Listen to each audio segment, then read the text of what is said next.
Happy new year 2025। MP महिला supervisor 2025 आपके लिए नए साल में एक सुनहरा अवसर है और इस नए साल में आप एक नई ऊर्जा के साथ, नए जोश के साथ तैयारी में लग जाइए, अपनी जान झोंक दीजिए। आज साल का आखिरी दिन है, 2024 का 31 दिसंबर है और 2024 आपका चाहे जैसा भी रहा हो, आपके साथ कुछ अच्छी चीजें हुई होंगी, कुछ सकारात्मक चीजें, कुछ नकारात्मक चीजें हुई होंगी, लेकिन आज साल के आखिरी दिन कुछ भी हुआ हो, इन सारी चीजों को आज ही छोड़ दीजिए और उसके साथ नए साल में कल से 1 जनवरी से आप एक नई शुरुआत करिए, नई ऊर्जा के साथ, नए जोश जुनून के साथ एमपी महिला सुपरवाइजर की तैयारी में लग जाइए। क्योंकि अगर आपने अभी तक नहीं पढ़ा था, उसके बाद भी लगभग अब 2 महीने हैं आपके पास। 28 फरवरी से आपका एग्जाम है, तो पूरा जनवरी है और पूरा फरवरी है, लगभग 2 महीने आपके पास हैं। और 2 महीने का टाइम ऐसा होता है कि आप किसी भी एग्जाम को क्रैक कर सकते हैं, जिसमें महिला सुपरवाइजर का एग्जाम आप आसानी से निकाल सकती हैं। आपसे ही होगा और आप बिल्कुल अपने ऊपर विश्वास रखिए, विश्वास बना के रखिए, क्योंकि 2 महीने में किसी भी एग्जाम को क्रैक किया जा सकता है और इसका सिलेबस इतना छोटा सा है जिसको आप 4 बार रिवाइज कर सकती है। और 2025 अपने लिए नहीं, अपने परिवार वालों के लिए भी खुशियों का साल बना सकती है इस एग्जाम को क्रैक करके। तो देर मत करिए, अभी भी जो भी जैसा भी आपको बताया गया है, स्ट्रेटजी बता दी है मैंने, बुक लिस्ट बता दी है, सारी चीजें हैं आपके पास, प्रीवियस ईयर सब कुछ है आपके पास, बस आपको बैठ के पढ़ना है दृढ़ निश्चय करके कि ये 2 महीने आप बिल्कुल बहुत अच्छे से तैयारी करेंगे और इस एग्जाम को निकाल लेंगे। बस आपको अपने ऊपर ट्रस्ट रखना है, विश्वास बना के रखना है कि आपसे ये हो जाएगा। आपको इतना टाइम भी मिल गया है, तो नए साल में एक नई शुरुआत करिए और इस एग्जाम को निकाल लीजिए। पढ़ाई को लेकर आपको और भी कोई कंफ्यूजन होता है, कुछ समझ में नहीं आता है कि क्या करना है, नहीं करना है, ये सारी चीजें भी आप कमेंट कर सकते हैं। और ठीक है, तो अगर आपका रोजगार पंजीयन नहीं है तो रोजगार पंजीयन के बिना आपका फॉर्म नहीं भरेगा।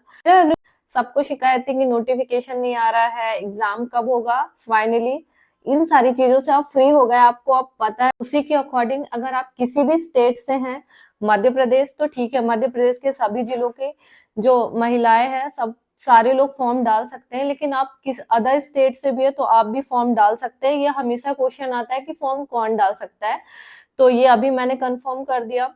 इसके साथ ही इंटरव्यू का भी क्वेश्चन आता है कि इंटरव्यू होता है क्या, इंटरव्यू नहीं होता, वनडे एग्जाम है, केवल आपको 3 घंटे का एग्जाम देना है, कोई भी इंटरव्यू नहीं होता है। जिन्होंने अभी तक मन नहीं बनाया था कि उनको देना है कि नहीं देना, तो सिलेबस में वही 4 पार्ट है, 200 नंबर का पेपर होगा आपका। और इसमें फर्स्ट पार्ट पोषण है, पोषण एवं स्वास्थ्य, सेकेंड है सामान्य अध्ययन एवं तर्क शक्ति, सामान्य ज्ञान एवं तर्क शक्ति सेकेंड है, थर्ड है प्रबंधकीय कौशल और फोर्थ है आपका शिशु की प्रारंभिक देखभाल एवं शिक्षा। अगर आप खुद मन में सोच ले कि हाँ ये मैं कर लूंगी, तो बिल्कुल आप निकाल सकती हैं। तो बात ये आती है कि करना कैसे है और कैसे पता चलेगा कि क्या पढ़ना है। और पता चल भी गया तो एग्जाम 7-8 साल पहले हुआ था, तो अब कैसे पता चले कि कौन सा क्वेश्चन आएगा या नहीं आएगा। तो ये सारी चीजें भी मैं आपको बताऊंगी कि क्वेश्चन पकड़ में कैसे आएगा आपकी, कि आप कैसे किसी भी क्वेश्चन को प्रिडिक्ट कर सकते हो। और ये आसान तरीका है, बिल्कुल आपको बता दूंगी। और आप ऐसे करके पढ़ाई करेंगे तो आप जो भी टॉपिक पढ़ेंगी ना, तो आपको लगेगा कि हाँ मेरा ये पढ़ना वेस्ट नहीं गया और क्वेश्चन मुझसे बन गया, ये टॉपिक में पढ़ के गई थी तो इससे मैंने क्वेश्चन अटेम्प्ट कर लिया है। इससे पहले आगे हम बढ़े तो मैं आपको बता देती हूँ कि अगर आप मेरे टेलीग्राम चैनल से नहीं जुड़ी है तो टेलीग्राम चैनल का लिंक मैं डिस्क्रिप्शन में दे दूंगी, तो आप वहां से ज्वाइन हो सकती है। तो सबसे पहली बात तो आपको प्रीवियस ईयर क्वेश्चन पेपर देखने मतलब एक बार पूरा उनको अच्छे से करना है, लेकिन उनपे बहुत ज्यादा डिपेंड नहीं रहना है, क्योंकि वो 7-8 साल पहले हुआ था आपका एग्जाम और अब का टाइम और है। और पेपर थोड़ा अच्छे लेवल का आएगा, उससे बस रेफरेंस लेना है, एक तरीका जानना है और उन्हीं सारी चीजों का अपडेटेड वर्जन आपको पढ़ना है, ठीक है। आप कुछ भी पढ़ रहे हैं, पोस्टर से संबंधित कुछ पढ़ रहे हैं, जो क्वेश्चन आए हैं उनको लगा लीजिए, जो आपके पास बुक है वो सारी चीजें, और अभी के डेट में उससे रिलेटेड क्या अपडेट है वो सारी चीजें आपको करनी है। आईसीएमआर की जो टेबल वगैरह है वो सारी नई आपको डेटा वाली पूरी याद करनी है। और इसके साथ आपको ये याद रखना कि जो कंफ्यूजन होता है हमेशा छोटी चीजों में होता है। जैसे कि एक क्वेश्चन पूछा गया कि विटामिन है क्या है, कार्बनिक यौगिक है, अकार्बनिक यौगिक है, और भी ऐसे सारे ऑप्शन थे, तो इसका आंसर है कार्बनिक यौगिक ना। तो इन छोटी चीजों में बहुत ज्यादा कंफ्यूजन होता है। जैसे कि आपने देखा होगा कि कई बार क्वेश्चन पूछा गया है कि इनमें से कौन सा डाइसेकेराइड है, इनमें से कौन सा मोनोसेकेराइड है ना। तो ऐसे पूछा गया है, तो अब आप केवल इस क्वेश्चन को प्रीवियस ईयर को कर लेंगे तो इससे बात नहीं बनेगी। आपको लिस्ट याद होनी चाहिए कि डाइसेकेराइड आएगा तो इसमें क्या क्या आएगा, और भी अदर ऑप्शन है क्या, मोनोसेकेराइड में क्या क्या आएगा, ये सारी चीजें। जैसे मोनोसेकेराइड में गैलेक्टोज आएगा, ग्लूकोज आएगा, फ्रक्टोज आएगा, राइबोज आएगा, एरेबिनोज आएगा, जाइलोज आएगा, मैनोज आएगा और सारबोज आएगा, है ना। तो और मोनोसेकेराइड मीठे होते हैं। तो आपको 3-4 कदम थोड़ा सा आगे बढ़ना है, बस गैलेक्टोज और ग्लूकोज तक सीमित नहीं रहना है आपको कि बस आपने जान लिया, क्वेश्चन कर लिया तो आपको पता चल गया कि मोनोसेकेराइड में गैलेक्टोज है, ग्लूकोज है और फ्रक्टोज है। नहीं, आपको राइबोज भी जानना है कि ये भी मोनोसेकेराइड है, आपको एरेबिनोज भी जानना है कि हाँ ये भी मोनोसेकेराइड है, जाइलोज भी जानना है, मैनोज भी जानना है और सारबोज भी जानना है, ठीक है।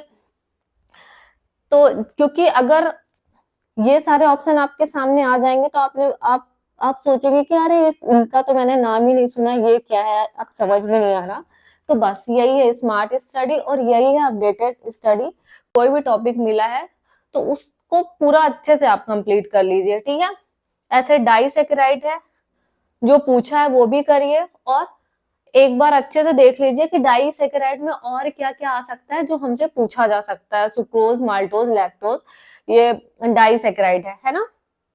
तो इस तरीके से आपके क्वेश्चन पकड़ में आएंगे।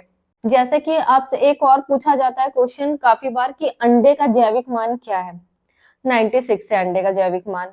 तो इसके बाद उसके और भी जो 4 ऑप्शन दिए रहते हैं आप उनके भी जैविक मान कर लीजिए। मिल्क का कर लीजिए, दूध का 84 है, मिल्क का, फिश का 76 है, ये सारी चीजें। अंडे का पूछ चुका है, मिल्क का भी पूछा जा सकता है, फिश का भी पूछा जा सकता है 76। तो इसी तरीके से आपको अपनी स्टडी करना है, मतलब थोड़ा सा अपना जो रेंज है हल्की सी बस बढ़ा देनी है। प्रीवियस ईयर करो लेकिन उसके आसपास थोड़ा अपनी रेंज बढ़ा लो उससे कि इसमें और क्या क्या सारी चीजें आएंगी। तो इस तरह से आपको कभी शिकायत नहीं होगी कि मैंने तो ये हम तो पढ़ के गए थे और हमारा पढ़ा कुछ आया ही नहीं। बिल्कुल ऐसे ही क्वेश्चन पढ़ते हैं और ऐसे ही क्वेश्चन आपके पकड़ में आते हैं और आप सही कर पाते हो। यही तरीका है बिल्कुल सही पढ़ने का, और आप ऐसे पढ़ेंगे तो बिल्कुल आपका एग्जाम निकलेगा। तो जैसे अपूर्ण प्रोटीन का एग्जाम्पल है, तो मक्के में जो प्रोटीन होता है वो अपूर्ण प्रोटीन का उदाहरण है। इसको प्रोलिमिन भी बोलते हैं, जो मक्के में प्रोटीन पाया जाता है, प्रोलिमिन।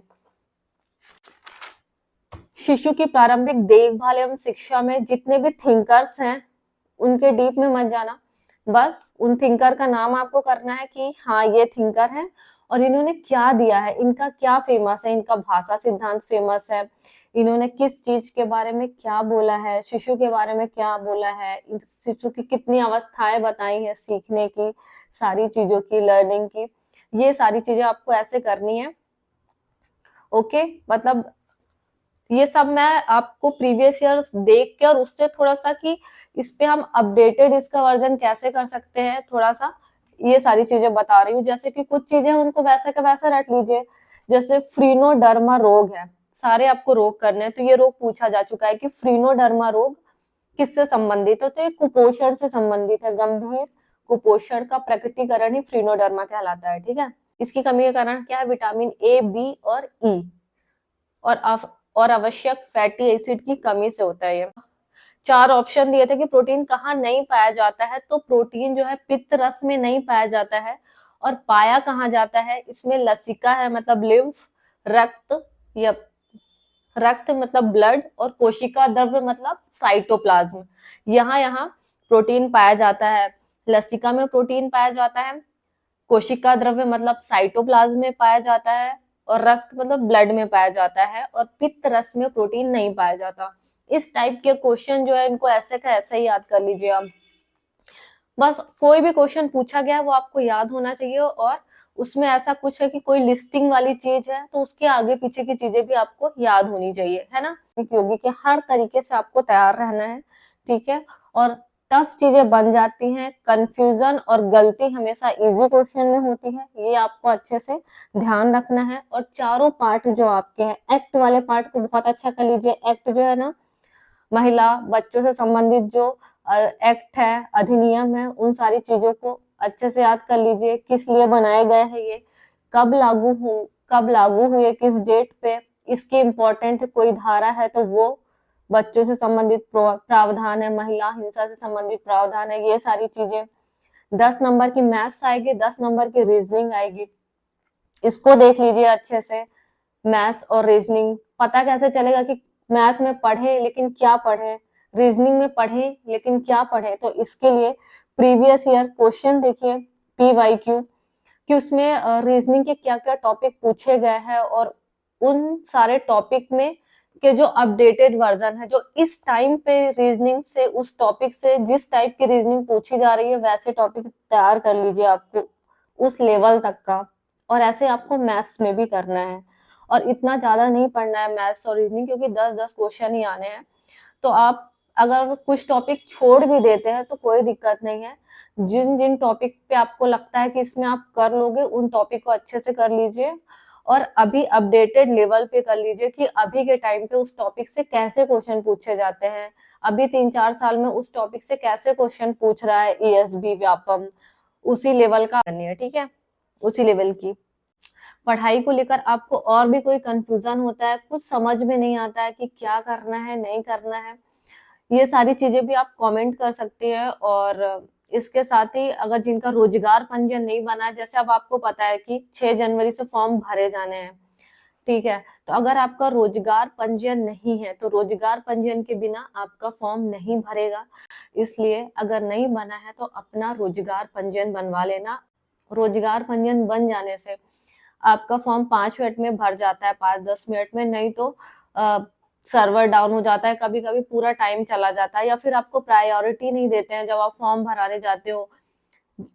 कोई भी आपसे पूछेगा अच्छा आपका रोजगार पंजीयन बना है, तो इसमें तो टाइम ही नहीं लगना है, आप आ जाओ, आपका पहले फॉर्म फिल कर देते हैं। तो ये सारी चीजें भी आपके सामने आएंगी, और इन सारी चीजों के बारे में मैंने बहुत पहले बता दिया था, बट जैसा कि आप जानते हैं कि आप लोग रोज डेली नए लोग जुड़ते हैं, तो उन्हें नहीं पता कि मैं पहले क्या बता चुकी हूँ, क्या नहीं बता चुकी, तो इसलिए मैं फिर से आपको बता रही हूँ कि आप अगर MP महिला सुपरवाइजर का फॉर्म भरने के इच्छुक है, भरना चाहती हैं, तो अपना रोजगार पंजीयन आप बनवा लीजिए, और तभी आप फॉर्म भर पाएंगी। और जो चारों पार्ट है आपके, जैसे कि मैंने बताया सिलेबस के, पोषण, स्वास्थ्य है, सामान्य ज्ञान और तर्क शक्ति है, ये सारी चीजें, तो प्रबंधकीय कौशल और शिशु की प्रारंभिक देखभाल एवं शिक्षा, ये सारी चीजें आपको अच्छे से, बस ये इतना ही पढ़ना है आपको, और आराम से पढ़ा जा सकता है इतने टाइम पे। सारी चीजें कंप्लीट कर लीजिए, और प्रीवियस ईयर को अपने ध्यान में रख के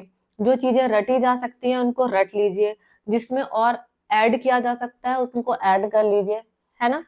इस तरह से आपको कुछ करना है। और आप, आई होप आपको आज का वीडियो पसंद आया होगा। अगर वीडियो पसंद आया तो वीडियो को लाइक कर देना, शेयर कर देना, और चैनल को ज्यादा से ज्यादा सब्सक्राइब करना। मिलते हैं नेक्स्ट वीडियो में, तब तक के लिए बाय।